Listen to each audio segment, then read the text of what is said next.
rabbi galata tarre tarre dhugomi juugeenye rabbi galata akkam jirtan alaamanan sa'aanaman maatii waatin dakaa gaaran biyyaa biyyoon kabajamtoota daawwattoota Oromiyaa Miidiyaa Neetwoork kun ajjecha abbootii gadaa karrayyootu tagadaa michillee sababeeffachuun seenessa gabaabaa fi odeeffannoowwan wayitaahoo gama Oromiyaa Miidiyaa Neetwoorkitiin isiniif qopheessinedha. An Muhammad Fantaaleti Teknishaanni keenya Oromiyaa Miidiyaa Neetwoork abdii Jamaan Nafaana Turaam hanga xumuraatti saganticha akka hordoftanaaf affeeramtanii jirtu.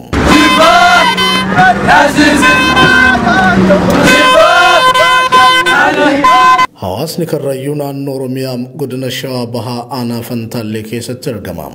Oromoon karrayyuu uummata aadaa isaa jaalatuu fi horsiisee bulummaan baroota gidiraa fi cunqursaa hedduu dabarsuun hanga ammaa aadaalee duudhaa fi sirna safuu Oromummaa eeggateen sirna gadaan wal bulchaa jirudha. Haalli daangeffamaa aanaa Fantaallee gara bahaan Harargee lixaam gara kibbaatiin Arsiim kaaban naannoo Affaarii fi lixaan naannoo Amaaraan daangeffamti. Magaalaan guddittiin aanaa Fantaallee Finfinneerraa fageenya kiiloomeetirii 200 fi magaalaa Adaamarraa immoo kiiloomeetira 100 fagaachee argamti. Caaseffama hiddalatiinsa Oromootiin wal qabsiifne yoo laallum karrayyuun hangafa bareentumaati. Ta'us ammoo gosti Oromoo karrayyuun kutaalee Oromiyaa Baalee, Boorana, Walloo, Harargee fi iddoowwan biroo keessatti illee faca'ee akka jiraatu qorattoonni hiddalatiinsa Oromoo hedduun barreessanii jiru.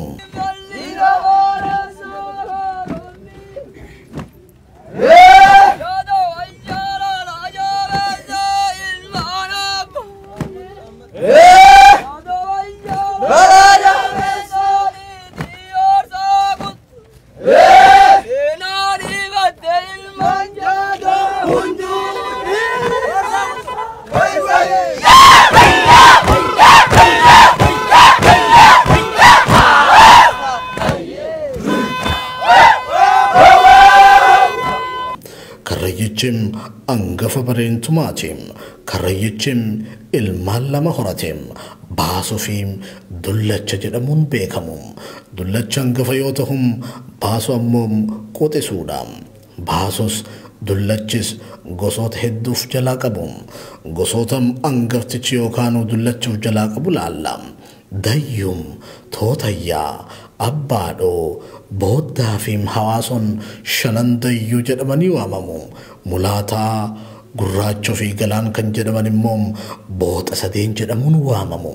Kanaafuu haalli caaseffama Oromoo karrayyuu dullachaa shanan dayyuu fi Booxa sadeen jedhamanii bakka lamatti hiramuun beekamu. Caaseffama gosa baasotis haaluma wal fakkaatuun ilaalla.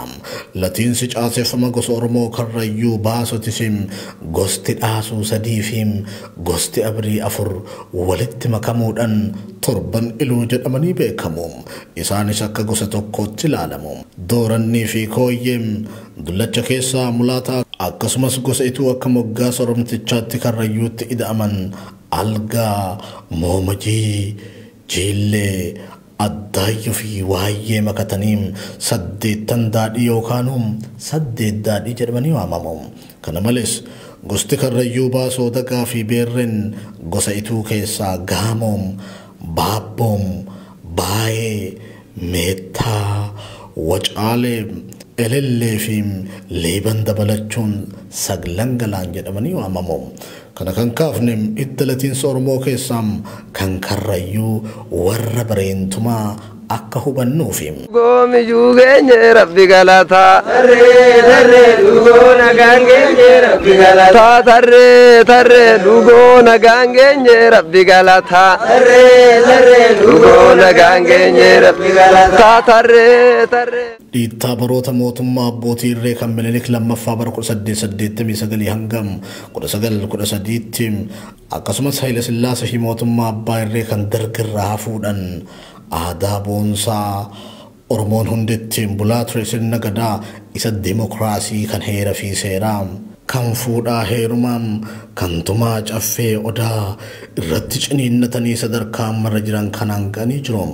Karrayyuun aadan bultiin aadan kunis kan gosa yookaan tuutnetti wal to'attum badiinsa hamaa arraba hamaa hannaa fi waan hin mallim abbaa fi haadhaaf yoo ajajamuu didan abbaa warraa dhiibbaa guddoo yoo haadha warraa isaa irratti geessise sirna gadaa keessatti yoo waan ajajame didem warra soddaa isaa yoo arrabse safuu aadaa yoo cabse gargaarsa nama rakkateef yookaan tuuta isaa yoo gargaaruu didee fi kan kana fakkaataniif gosti hundinuu mata mataa isaanitti damiila yookaan hayyuu gosa isaaniitiin wal bulchuuf gadaa jaalatamtuu kabajamtuu fi beekamtuu tuuta shananii dirmajii meelbaa michilleem halchiisa yookaan oduula fi roobalee ta'anii hanga har'aan tanaatti ittiin bulaa jiru. Sirni nafxanyaa yookaanum gita bittoota Habashaa sirna Oromoon ittiin bultu kana waan hin feeneef gadaa Oromoo irratti duulaa ture. Sirna gadaa cabsuuf Minilik irratti duulaa ture keessaa tokko kan Oromoo Karrayyuuti. Ilmaan Oromoo Booranaa fi Bareentoo tokkolleen osoo hafin irratti duulame. Haa ta'u tooftaa beektotaa fi warra ulfoo, warra ayyaantuu, warra beriitii warra qaalluu beekun muraasni bokkuu irraa gatan tarsansan bocatee hambifateera. Karrayyichis warra hambifatan keessaa tokkodha. Karrayyichi abbaa isaa Bareentoo fi haadha isaa Bariiteerraa obbolaa isaa 4 waliin ta'ee dhalate. Shanan keessaa Karrayyuun hangafa ilmaan Bareentoo tahuu seenawwan barraa'an hedduun ni mul'isu. Gadaan takkittiidha. Tuutni gadaa immoo 5. Shanan kanas Karrayyuun akka armaan gadii kanatti yaama. Roobalee yookaanum ilma moggisaa jedhamuun beekama. Dirmajii yookaanum ilma sabbaaqaa jedhamuun beekama. Meelbaa yookaanum ilma nuqusaa jedhamuun beekama. Michillee yookaanum ilma maaraa jedhamuun beekama. Halchiisa yookaan duulan immoo ilma daraaraa jedhamuun beekama. Tuutni shananuu wal kabajaa waayyuu walii qaba. Fakkeenyaaf roobaleen meelbaaf qadadduudha. Dirmajiin michilleef qadadduudha. Meelban halchiisaaf qadadduudha. Michilleen roobaleef qadadduudha. Halchiifni dirmajiif qadadduudha. Bokkuun shananuu ammoo waliif waayyuudha. Karrayyuun gosa baay'ee qabdi. Gosti cufti tuuta shananuu keessa ni jirti. Karrayyuun qaalluu qabdi. Jila qabdi. Warra raagaa, warra hoodaa, warra ulfoo fi ayyaantummaa Oromtichaatiin jiruu fi jireenya isii keessatti taligamti. Yeroo eebbifatan tokkummaadhaan wal harkaa fuudhuun eebbifatu. Eebba doorii yookaan gabalaa warra gadaa harkaa qabuu tanam akka fakkeenyatti kaasuun ni danda'ama.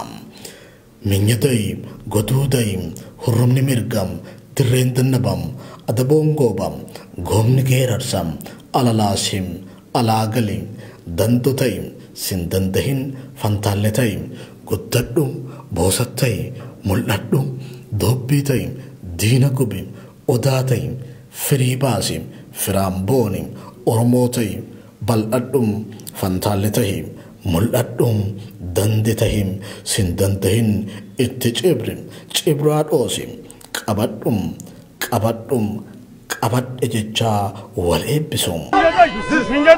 Mingadai, hududai, alalas, alagal, adabongo, gomniger, dandatai, sindadai, dobbitai, dinaguf, neinjatai, murajab, ibraros, ormeatai, ballat, fantanatai, guddat, citatai, gurmubas, edadatai, ittijig, qabad. Kun heera gadaa fi ittiin bulmaata sirna gadaa Oromoo Karrayyuun haala caasifama isaa wajjin kan balballoomedha. Waggaa 120 dura Calanqoo Aanulee Sooddoo fi Azuulee dabalatee bakka Oromoon jiru hedduutti ilmaan Oromoo kumaatamaa fi jilli abbootii gadaa sirnoota gita bittoota nafxanyaatiin ajjeefamaa turanii jiru. Kana seenatu seenesse. Geggeessitoota biyyaa kanneen gadaan filatee of dura buuse danuutum waraana Milinikii fi ajaja goobana Daaccetiin fannifame, gorra'ame, ajjeefame, achi buuteen isaanii immoo dhabamsiifame. Nafxanyaan har'as Oromoo fi sirna gadaa Oromootti duuluun dhiifne. Ajjechaa suukanneessaa abbaa gadaa Kadiiroo Hawaas dabalatee jila abbootii gadaa Karrayyuun tuuta gadaa Michillee irratti gaafa muddee tokko bara 2021 gaafa roobii galgala raawwatame yaadanna.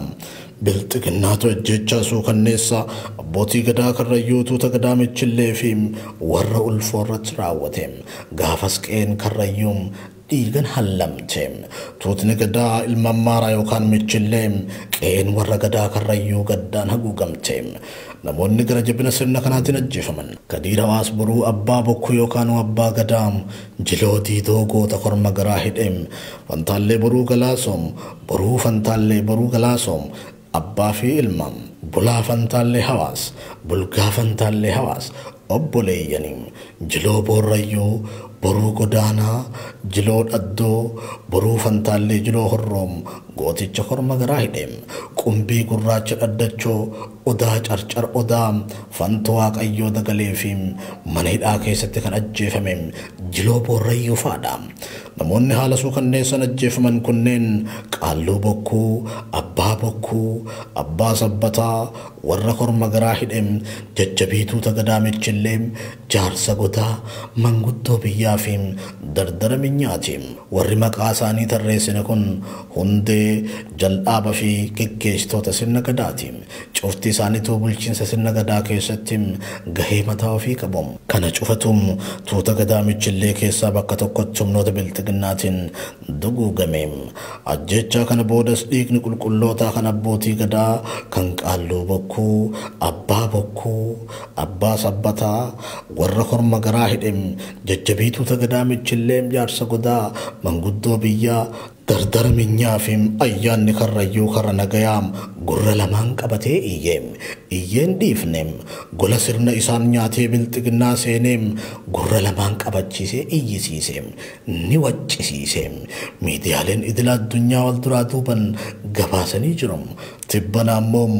tuuta abbootii gadaa karrayyuu kan fixe humnoota nageenyaa mootummaati jechuun komishiniin mirga namoomaa Itiyoophiyaa ibsa baase komishiniin mirgoota namoomaa Itiyoophiyaa gabaasa qorannoo jalqabaa baaseen ajjechaa suukanneessaan jila abbootii gadaa karrayyuu tuuta gadaa michillee irratti raawwatamu qorannoon argachuu ibsuun tarkaanfiin seeraa akka fudhatamu gaafate mootummaan naannoo Oromiyaa amma dura ajjechaa kana kan raawwate hidhattoota shaniiti jechuun waakkatee ture qondaalonni mootummaa lama Taayyee Danda'aa fi Hangaasaa Ibraahim garuu ajjechaan jila abbootii gadaa karrayyuu irratti raawwatame ajaja qondaalota olaanoo Oromiyaa bulchaa jiranii fi ajaja komishinara komishinii poolisii Oromiyaa Araarsaa Mardaasaa fa'aan raawwatamuun saaxilanii turan miseensi paarlamaa Hangaasaa Ibraahim yeroo lammaffaaf gama feesbuukiitiin laayivii seenuun ajjechaan kun ajaja hooggantoota mootummaa naannoo Oromiyaatiin akka raawwatame ibseera komishiniin mirgoota namoomaa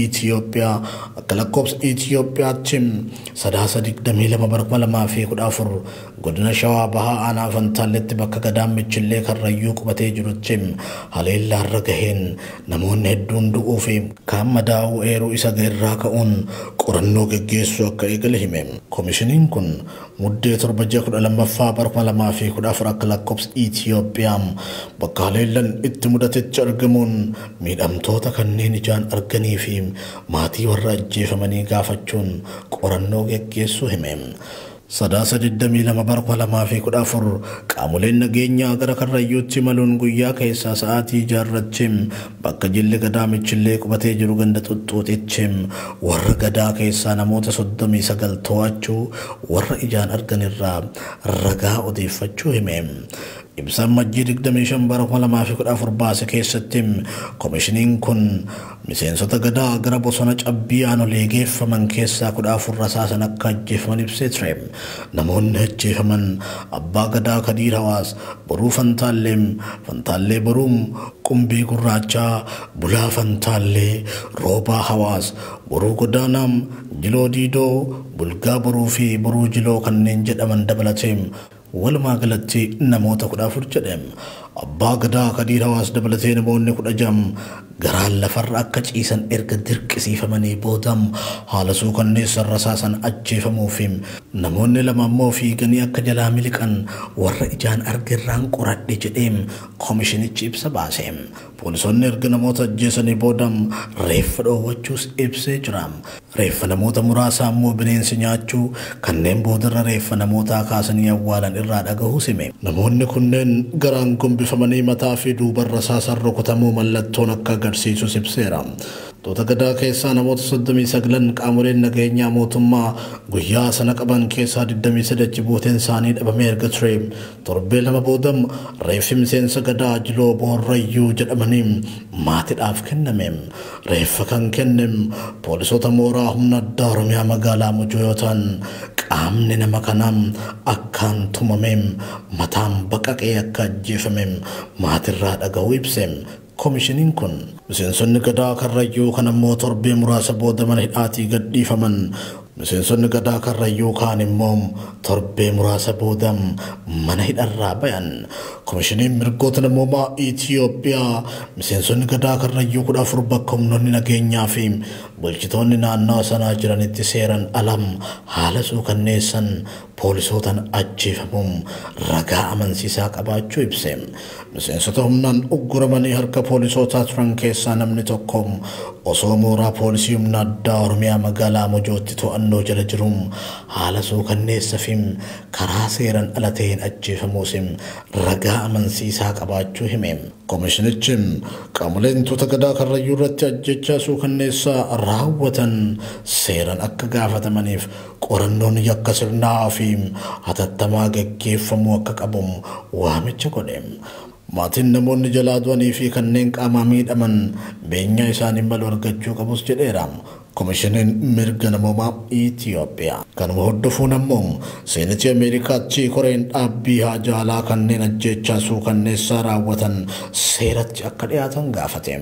Itiyoophiyaa keessatti addatti ammoo Oromiyaa keessatti yakki suukanneessaan raawwatamaa turee fi ammallee itti fufee jiru qindeessummaa mootummaatiin ta'uun hubatame. Kanneen yakka suukanneessaa ta'e kana raawwatan seeratti akka dhiyaatan gaafate. Seenatii Ameerikaatti koreen haajaalaa ibsa baasen. Komishiniin mirga namoomaa Itiyoophiyaa ajjechaan abbootii gadaa Karrayyuu 14 irratti raawwatame ajaja mootummaatiin ta'uu qorannoon agarsiisee jira kan jedhu ibsi seenatii Ameerikaa karaa fuula Tiwiitara isaa irratti baase kun jecha wal fakkaatan armaan durallee raawwatamaa turuusaa yaadachiise. Jechawwan suukanneessaa ta'anii fi waggoottan dabran biyyattii keessatti raawwatamaa turan duubas harki mootummaa bilxiginnaa jiraachuun dararaa uummata Oromoo fi saboota biroof sababa ta'ee jiras jedheera. Ibsi seenatii koreen haajaalaa Ameerikaa kun Itiyoophiyaatti nagaan akka bu'uuf Ameerikaan deeggarsa taasistutti fufti. Yakkoota raawwatamaa jiraniif ammoo gaafatamni jiraachuu qaba. Kanneen yakka suukanneessaa kana raawwatan seeratti akka dhiyaatan jechuun waamichas dhiheesseera. Seenatiin koreen haajaalaa Ameerikaadhaan ibsa baase kanaan wayitii ammaa kanas osoo bunni bilxiginnaa ajjecha abbootii gadaa Karrayyuu tuuta gadaa michillee kanam akka ofiisaatii raawwate amanee jiru yakka raawwatameef itti gaafatamni hojiitti hiikameen jiru. An Muhammad Fantaalletiin gama ogummaa teeknikaatiin Abdii Jamaaltiin faana ture. Fayyaa ta'aa horaa bulaa deebanaa.